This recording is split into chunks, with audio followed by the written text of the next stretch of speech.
aqui. Bom dia, senhoritas e senhoritos. Nós estamos iniciando a gravação, da aula. Nós discutimos aí, nos últimos dias, esse mundo feudal, identificamos esse mundo feudal dentro da perspectiva política, descentralizado. Vimos aí a questão social, marcada pela desigualdade, legitimada pelo berço e pela igreja. Você é o que você nasce.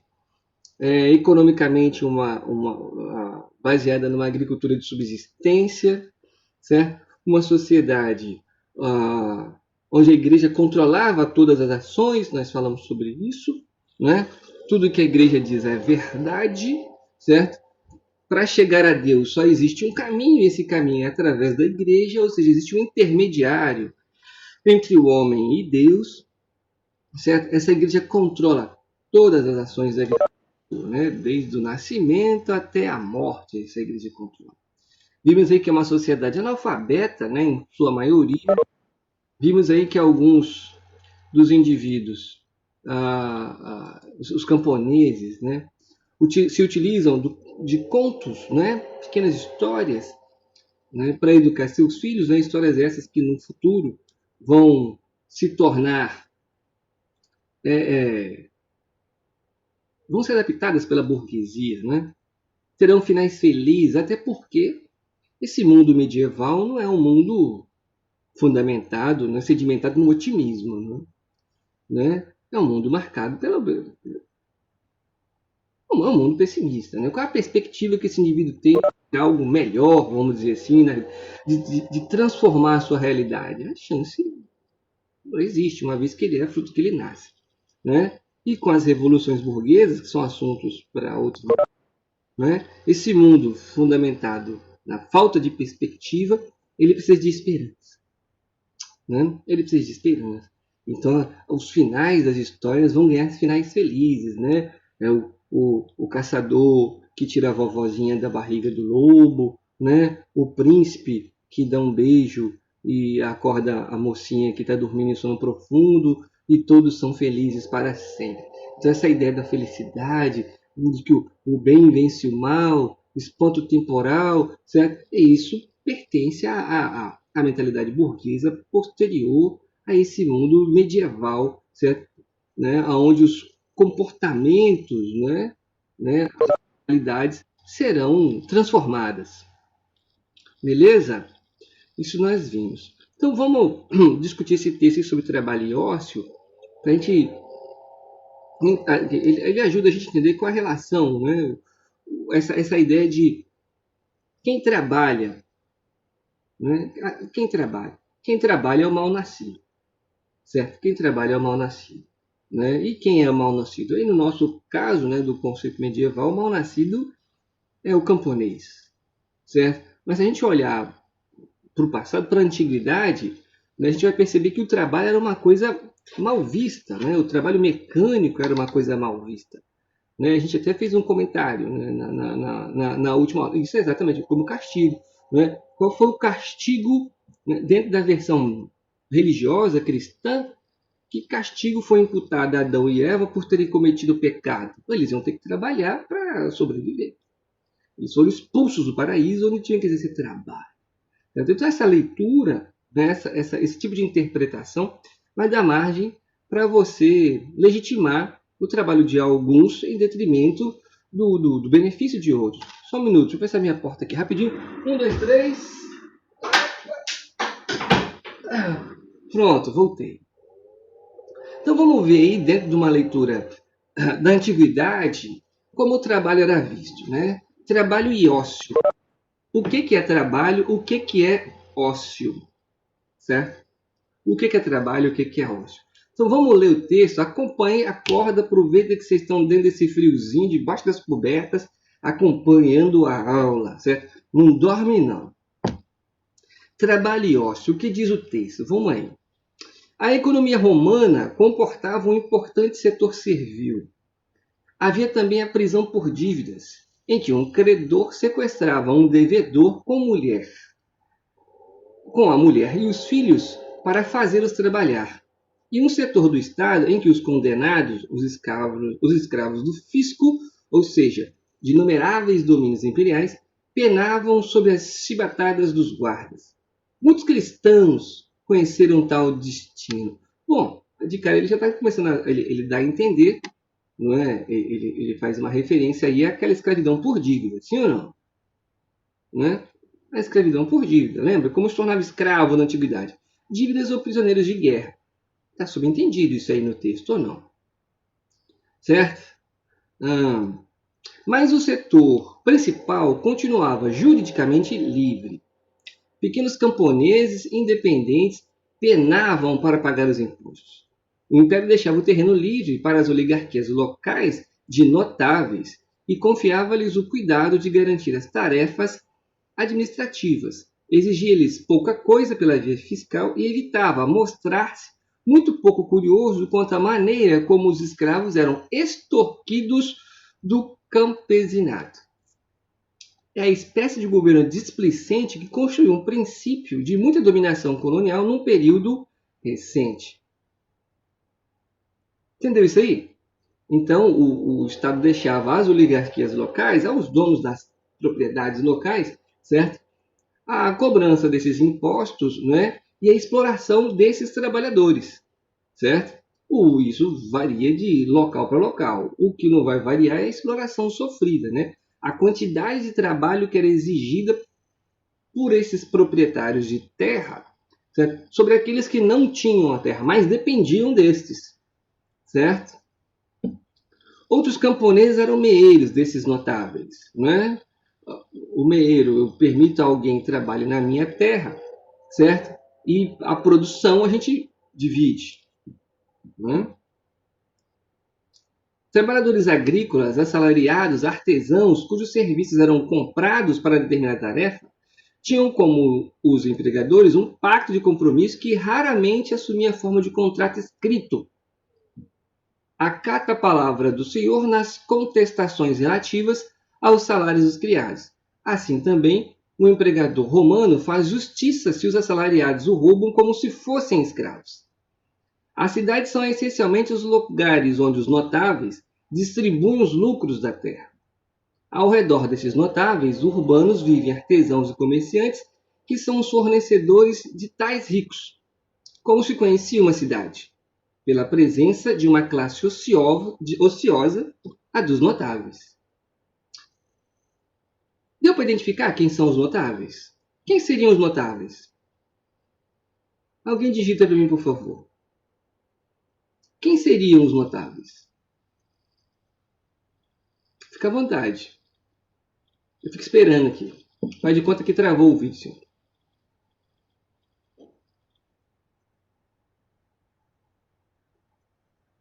Cansa muito. Alguém, por favor, vai arriscar? Quem seriam esses notáveis? Os proprietários das terras, não é? Os proprietários, né? Não é? Isso aí, os proprietários de terra, não? Aqueles que detêm a propriedade privada, certo? E ele já diz uma coisa importante aqui, ó. Como se reconhecia uma cidade? Pela presença de uma classe ociosa, a dos notáveis. A ociosidade é a peça principal de sua vida privada. A antiguidade foi a época da ociosidade tida como mérito. O que seria ociosidade? O que seria o ócio? Alguém tem uma ideia? Vamos ver. Folga. Quando você fala folga, você diz o seguinte: eu trabalhei de segunda a sexta, sábado e domingo eu fiquei ocioso. É isso? É só isso? É a folga? Então você está dizendo, de acordo com o texto, o nobre, né, o proprietário de terra, era aquele que trabalhava dias da semana e no final de semana ele descansava. Por isso ele era ocioso. É isso? Não. Vamos ver o texto. Vamos ver se dá para entender a partir do texto. Em nosso século, ninguém confessa de bom grado que vive de renda. A noção de trabalho tornou-se um valor universal, tanto que o antigo desprezo pelo trabalho, as declarações de desdém, não disfarçado pelos que trabalham com as próprias mãos, a exaltação do ócio como condição necessária para uma vida de homem liberal, digno do nome de homem, Tudo isso nos choca. O trabalhador era não apenas socialmente inferior, mas também visto como um tanto ignóbil. Vê? Sim, o trabalho nos parece respeitável e não ousaríamos nos gabar de ser ociosos. Isso não impede que sejamos muito sensíveis às distinções de classe e, sem nos confessar, vejamos os operários e artesãos como gentinha. Ignorante, ignóbil, ignorante, desprezível. Beleza? Desprezível. Não gostaríamos que nós e nossos filhos caíssemos a esse nível e nos envergonhamos um pouco de tal sentimento. Eu vou ler de novo esse trecho, né? Sim, o trabalho nos parece respeitável e não ousaríamos nos gabar de ser ociosos. Isso não impede que sejamos muito sensíveis às distinções de classe e, sem nos confessar, vejamos os operários e artesãos como gentinha. Não gostaríamos que nós e nossos filhos caíssemos a esse nível e nos envergonhamos um pouco de tal sentimento. Nós vamos voltar para discutir esse trecho aí, certo? Vamos voltar para discutir esse trecho aí, que ele é importante. Mas vamos terminar o texto, a gente volta conversando sobre ele todo. A diferença dos grupos sociais é valorizada de acordo com seus recursos. Só é homem por inteiro quem vive no ócio. Isso na antiguidade. Segundo Platão, uma cidade bem feita seria aquela na qual os cidadãos fossem alimentados pelo trabalho rural de seus escravos e deixassem os ofícios para a gentalha. A vida, entre aspas, virtuosa de um homem de qualidade deve ser ociosa. Platão, hein? Estão ligados quem é Platão? Filosofia? Para Aristóteles, outro filósofo da antiguidade. Escravos, camponeses e negociantes não poderiam ter uma vida feliz. Quer dizer, ao mesmo tempo próspera e cheia de nobreza. Podem-no somente aqueles que têm os meios de organizar a própria existência e fixar para si mesmo um objetivo ideal. Apenas esses homens ociosos correspondem moralmente ao ideal humano e merecem ser cidadãos por inteiro. A perfeição do cidadão não qualifica o homem livre, mas só aquele que é isento das tarefas necessárias das quais se incumbem servos, artesãos e operários não especializados. Estes últimos não serão cidadãos, se a Constituição conceder os cargos públicos à virtude, levando-se uma vida de operário ou trabalhador braçal. A pobreza é um defeito, uma espécie de vício. Olha que texto forte, né? Muita coisa para discutir nesse texto aí, né? Certo? Muita coisa para discutir, certo? Ele apresenta uma leitura da antiguidade, certo? Forte, como o trabalho era visto na antiguidade, certo? E faz um parênteses aqui, nesse trechinho aqui de baixo, né? Como o trabalho é visto hoje, certo? É importante observar na antiguidade, por que eu estou mostrando esse texto? Porque essa concepção de trabalho, de que trabalho é para os inferiores, é para os mal nascidos, vamos colocar assim, ela só vai mudar com a reforma protestante, no século XVI, certo? Olha só, nós estamos discutindo um tempo, um texto relacionado cronologicamente antes de Cristo, né? E essa percepção de que o trabalho é uma coisa ruim, que deve ser destinada aos mal nascidos, né? Aos inferiores, ao que ele chama de gentalha, até o século XVI, praticamente.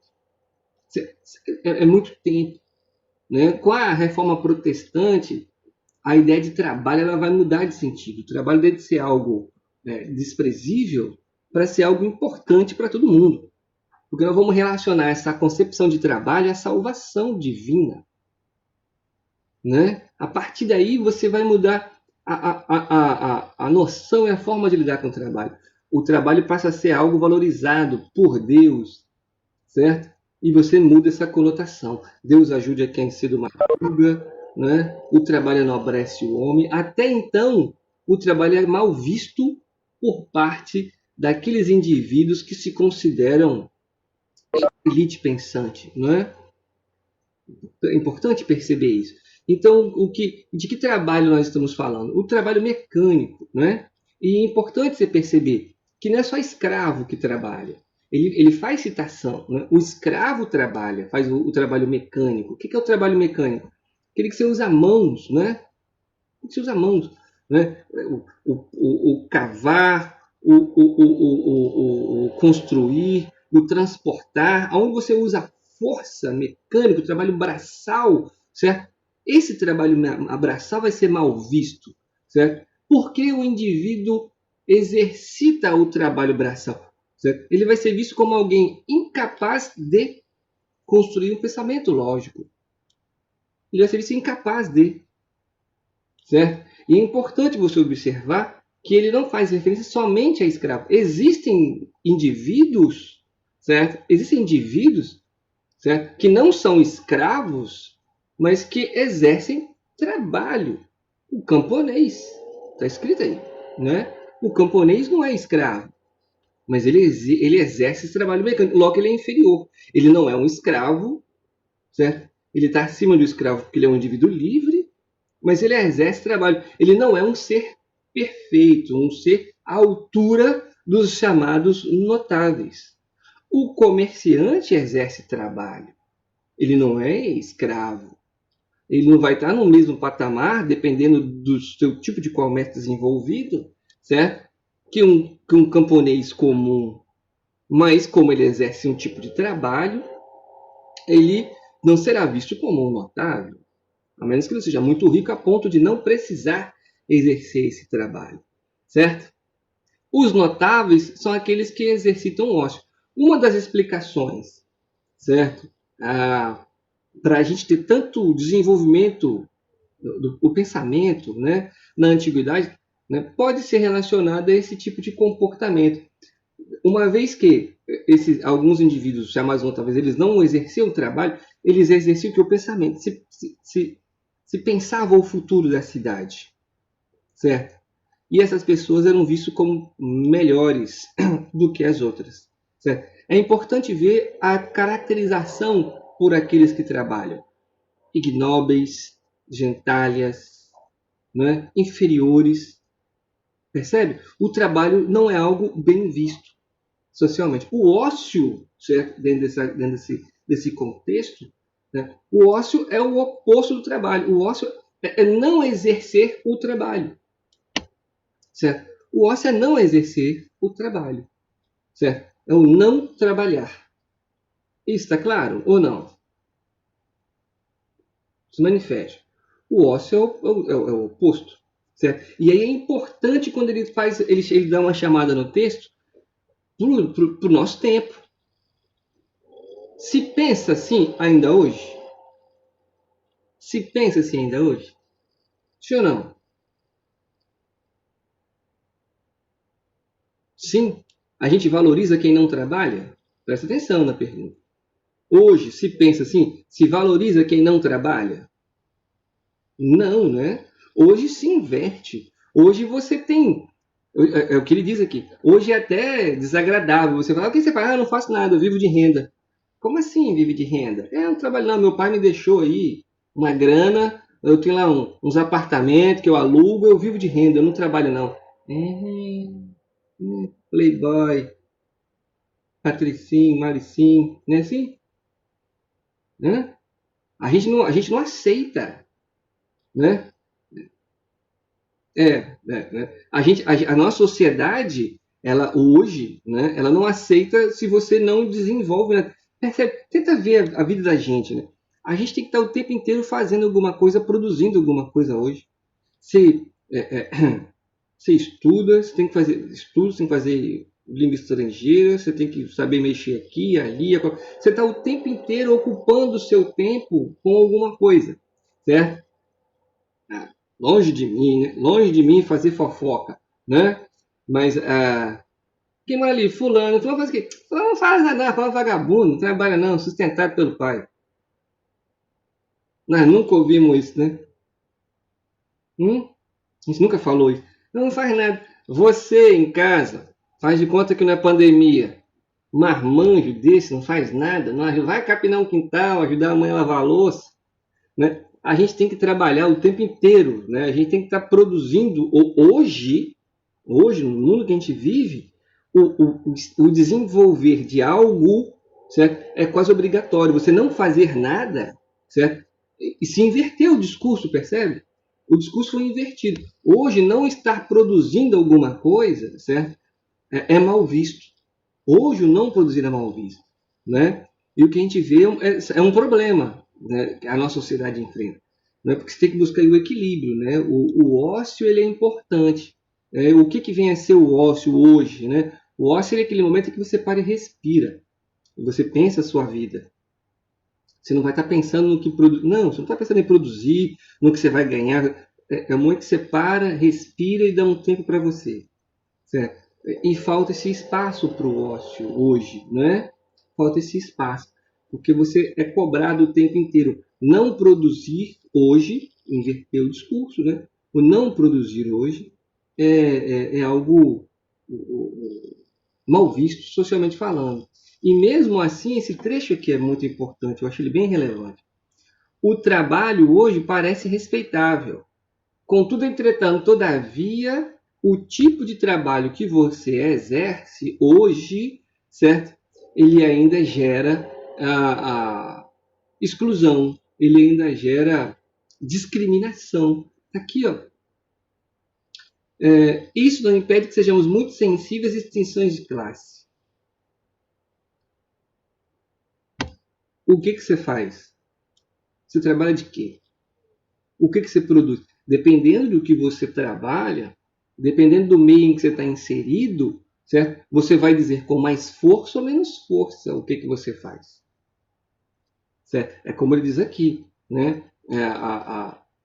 As pessoas com os trabalhos menos favorecidos do ponto de vista da remuneração, né? Alguns têm dificuldade em dizer a profissão que se desenvolve, né? Você vai olhar para o cara, por exemplo, o chamado subemprego, certo? Ele vai dizer que trabalha, que é digno aquele trabalho, mas socialmente, dependendo do meio em que ele estiver inserido, no momento que ele estiver, ele pode vir a ser discriminado pela atividade que ele desenvolve, certo? Ele diz aqui, ó, os operários, os artesãos, certo? Eles vão ser vistos como seres menores. Você está estudando com qual objetivo? Qual o objetivo de você estar estudando? Você quer arrumar um trabalho que te remunere, que você possa acessar, que você possa consumir. Sim ou não? Ah, eu estou estudando porque eu quero fazer vestibular, que eu quero quebrar pedra. Não, não tem ninguém fazendo isso, né? Pode ser que você tenha como única solução um dia quebrar pedra, mas não é isso que passa pela sua cabeça. Ah, eu quero vender bala no sinal. Ah, pode ser que você precise vender bala no final um dia, espero que não, certo? Mas ninguém está estudando para isso, concorda? Porque você julga o tipo de trabalho que as pessoas fazem, né? Você julga e é julgado pelo tipo de trabalho, pelo tipo de desenvolvimento que você produz, certo? Ainda mais a nossa sociedade. A nossa sociedade brasileira, então, ela é apaixonada por jaleco, farda e terno e gravata, toga, né? Todo mundo quer ser doutor, polícia, uma polícia, porque, né, o cara sendo polícia, ele acha que pode bater nos outros, né? Ele é autoridade. Doutor, advogado, né? O cara mete uma gravata, doutor. Não é? O cara aparece de terno e gravata e já chama de doutor. É engenheiro, então, engenheiro, médico, advogado, juiz, né? Ou delegado, capitão. Né? A gente baixa a cabeça, a sociedade da gente é assim, né? E o rio restante? E os outros profissionais? Os outros?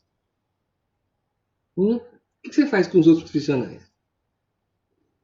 A nossa sociedade é, doutor, doutor. Que doutor, rapaz?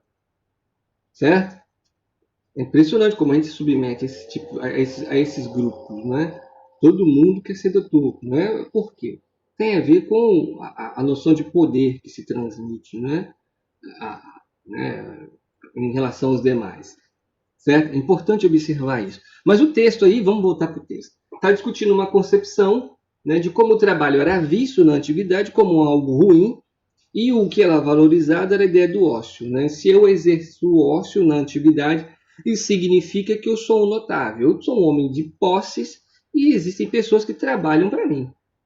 Eu não exerço esse tipo de trabalho mecânico, certo? No mundo que a gente vive, nesse mundo capitalista que a gente vive, isso se inverte, certo? Isso vai ser invertido. É necessário exercer o trabalho. O ócio vai ser mal visto. Quem exerce o ócio vai ser identificado como vagabundo, preguiçoso, certo? Vagabundo preguiçoso. Na nossa sociedade, você precisa estar produzindo o tempo inteiro. O seu tempo é ocupado com atividades, certo? Sejam mecânicas, sejam mentais, porque existe o trabalho mental. Eu dou aula, eu não estou quebrando pedra. O meu trabalho não é mecânico, ele é basicamente intelectual. Houve um tempo em que esse trabalho puramente intelectual era visto como não trabalho. Olha que doido, certo? O trabalho vai ser identificado só como um trabalho de quebrar. O trabalho é mecânico. Se eu não estou quebrando, usando mão, fazendo força, não era trabalho. Isso mudou, ainda bem. Né? O político, ele não está exercendo um trabalho mecânico. O trabalho é intelectual. O dono da empresa, o empresário, ele não está quebrando, ele está sujando a mão de graxa. O trabalho dele é administrativo, ele está pensando o contexto. Então, nem todo trabalho, hoje identificado, necessariamente é um trabalho mecânico, certo? Que te exige quebrar coisas, fazer força. Tá claro isso? Beleza? Tranquilos? Bom, então, se alguém tiver alguma dúvida sobre o texto, por favor, se manifeste. De acordo com perguntas bem simples, né? De acordo com o texto, vou esperar vocês digitarem. Hein? De acordo com o texto, como quem exerce o trabalho é caracterizado?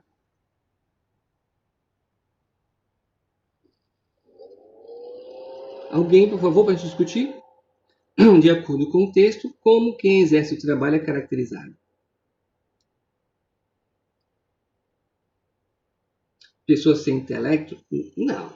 Melhor, o texto, né? Indivíduos inferiores, né? Pessoas inferiores, certo?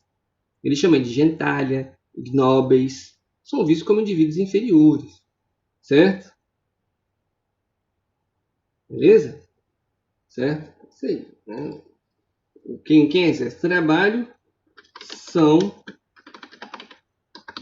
indivíduos considerados inferiores, né? Ignóbeis, gentalha, certo? Certo. Bom, como o texto identifica esses indivíduos, né? Quem são essas pessoas? Ele chama isso, são os escravos, camponeses, comerciantes, certo? Você vai ter em algum. É legal isso, né? Você perceber essas relações. Né? Quando você olha para as comunidades nórdicas, né? Até mesmo aqui para a América Latina, quando se estuda incas, né? As astecas, essa relação do indivíduo, né? Útil também tá ligada à questão da produção, mas à guerra, né? Tá ligado à questão da guerra. Se você não tem uma morte no campo de batalha, né? Essa morte que não for na guerra, né? Não é uma morte útil, vamos dizer assim, né? Se você morrer de um ataque cardíaco, você teve uma morte idiota, sem valor. Olha que louco isso, né? Muito doido, bem legal. Tranquilo, é a questão 1? Isso aí. Mas sempre lembrando, os escravos camponeses comerciantes são vistos como inferiores porque exercem esse trabalho mecânico, certo? Então, são vistos como cidadãos. Ele coloca aqui, né, o indivíduo que exerce o ócio são vistos como cidadãos por inteiro, certo? Quem trabalha ou não é cidadão ou não é um cidadão completo, certo? O escravo não é cidadão. O comerciante não seria um cidadão completo, certo? Qual a importância do ócio de acordo com o texto? Qual a importância do ócio de acordo com o texto? Vou dar um tempo para vocês responderem.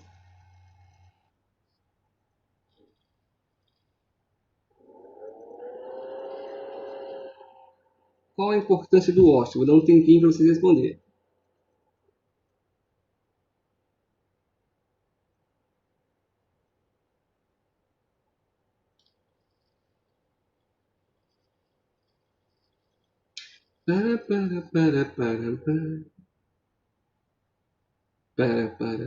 Qual a importância do ócio? 2 minutos.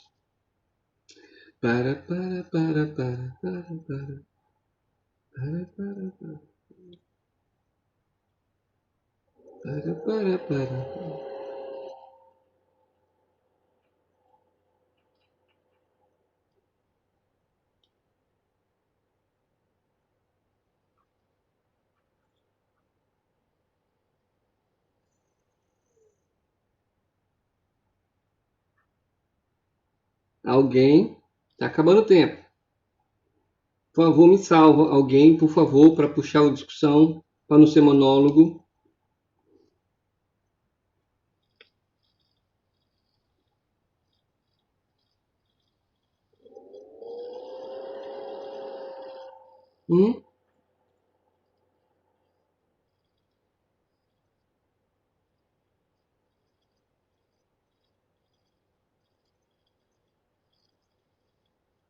Qual a importância do ócio? O ócio permite ao indivíduo o quê?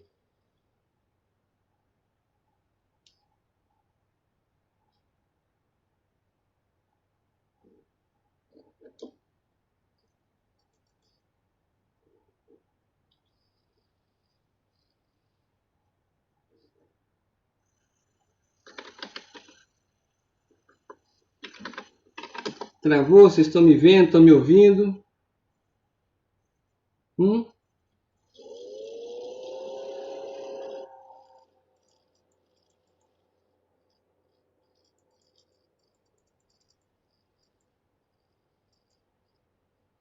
Tá. Bom, de acordo com o texto, né, o ócio é visto como um mérito. Né? O ócio é visto como um mérito. Certo? Aquele indivíduo que exerce o ócio, certo? Ele é visto como um indivíduo respeitável. O ócio qualifica as pessoas. Certo?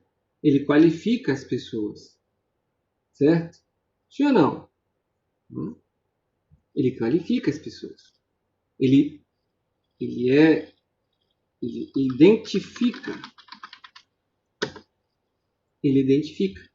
Aquela pessoa que exerce o ócio, ele produz, de acordo com o entendimento do texto, certo? Em tese, conhecimento, certo?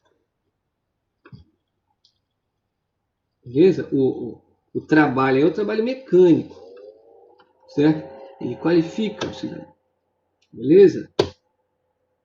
A importância do ócio. Ele é um identificador social. Certo? Quem exerce esse ócio? Os chamados notáveis.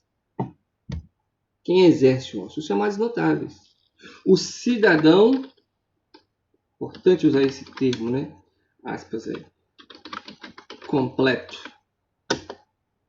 O cidadão completo. É um cidadão por inteiro, como o texto mesmo diz. Por inteiro. Aqui, ó.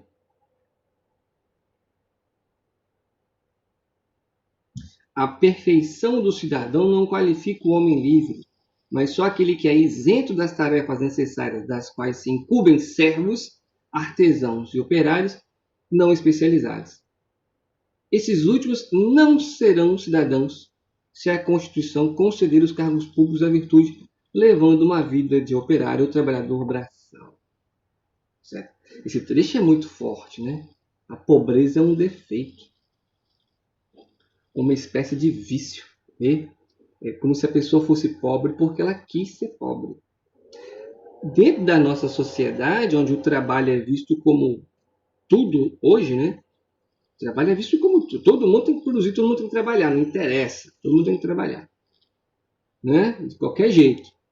Você não trabalha, você é vagabundo. Vai trabalhar. Todo mundo. Ah, o cara ali não tem nada porque ele é preguiçoso. Vai trabalhar. Como se tivesse trabalho aí sobrando para todos os lados. Não interessa se você vai trabalhar 10, 12, 16 horas por dia e ganhar muito pouco ou quase nada. O importante é que todo mundo olhe para você e te veja trabalhando, se submetendo à exploração, né? Então você culpa, claro, são outros tempos, né? Mas você culpa o pobre. A pobreza é culpa do pobre que não se esforçou o suficiente, né? Que não se esforçou o suficiente. A culpa, você transfere a culpa para o indivíduo. Ah, por que ele é pobre? Ele não se esforçou, né? Vocês devem ouvir isso de outras formas, né? Você tem que trabalhar para ser alguém na vida. O que é ser alguém na vida? O que significa isso, ser alguém na vida? Eu estava lendo uma reportagem legal, né, que dizia assim, que no Brasil, né, a pandemia gerou, sei lá, 600 mil novos empreendedores no Brasil, né? Eu concordei, né? De fato, tem muita gente vendendo bala no sinal, né? Todo mundo aí virou empreendedor. Então, se você vende alguma coisa, você é empreendedor. Tem muita gente vendendo bala no sinal, vendendo fruta no sinal, é empreendedor, ó, é digno. Ah, isso, gente. Ter dinheiro, o que significa ter dinheiro? Eu tenho 10 reais na carteira, eu tenho dinheiro. É isso? Né? O que é ter dinheiro, Gustavo? O que é ter dinheiro? Hum? O que você entende por ter dinheiro?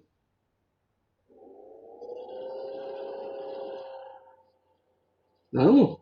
Você começou, termina. O que você chama de dinheiro? Ser rico em capital? Bom, é, mas o que? Você tem, dentro da sua avaliação, dentro da referência que você colocou, como é que você se identifica, então? Dentro da referência que você jogou aí. Hum, hum, hum, hum. Muito cuidado, hein? Muito cuidado, certo? Muito cuidado. Pois é. Tem gente que ganha 5 mil e acha que é rico, né? Então depende da referência. Pois é. É esse que é o ponto. Qual é a referência? A referência é quem está abaixo de você, certo? A referência é quem está abaixo de você. O pobre é sempre o outro. O feio é sempre o outro. O errado é sempre o outro. É, o referencial. Né? Quem ganha 5 mil e sustenta 5 mil para sustentar, por exemplo, pai, a mãe, dois filhos. 5 mil não é nada. Nada. Certo? Não é nada, absolutamente nada. Você não vai acessar itens de referência para status, para ser identificado como um notável, socialmente falando. Certo? O problema é que a gente legitima esse discurso. Né? O cara ganha. Eu não vou esquecer de uma pesquisa que a minha esposa participou uma vez, aonde a pessoa, no meio em que ela vivia, né, no meio em que ela vivia, ela era quem ganhava mais. Né? Aí a pergunta, a pesquisa era: você se identifica como pobre, classe média ou rica? Ela se identificou como rica. A renda familiar dela era de R$ 2.000, a gente estava na periferia. Certo? Então, a renda familiar, a soma do salário de todo mundo dentro da casa. Aí você tem uma noção do tamanho da desigualdade, da exclusão, da falta de que todo mundo ali à volta tinha. Como todo mundo ali tinha pouco ou quase nada, o fato de ela ter uma renda familiar de R$ 2.000 fazia com que ela se identificava como rica. Então, essas referências são muito perigosas. São muito perigosas essas referências. A gente precisa entender essas referências. Certo? Mas isso vai ficar por uma outra discussão. Faltam 3 minutos aí para o sistema fechar. Deixa eu dar um pause aqui De acordo com o texto, todo cidadão exerce o ócio. De acordo com o texto, todo cidadão por inteiro exerce o ócio. Certo? Tá aqui, ó. De acordo com o texto, todo cidadão por inteiro deve exercer o ócio. Certo?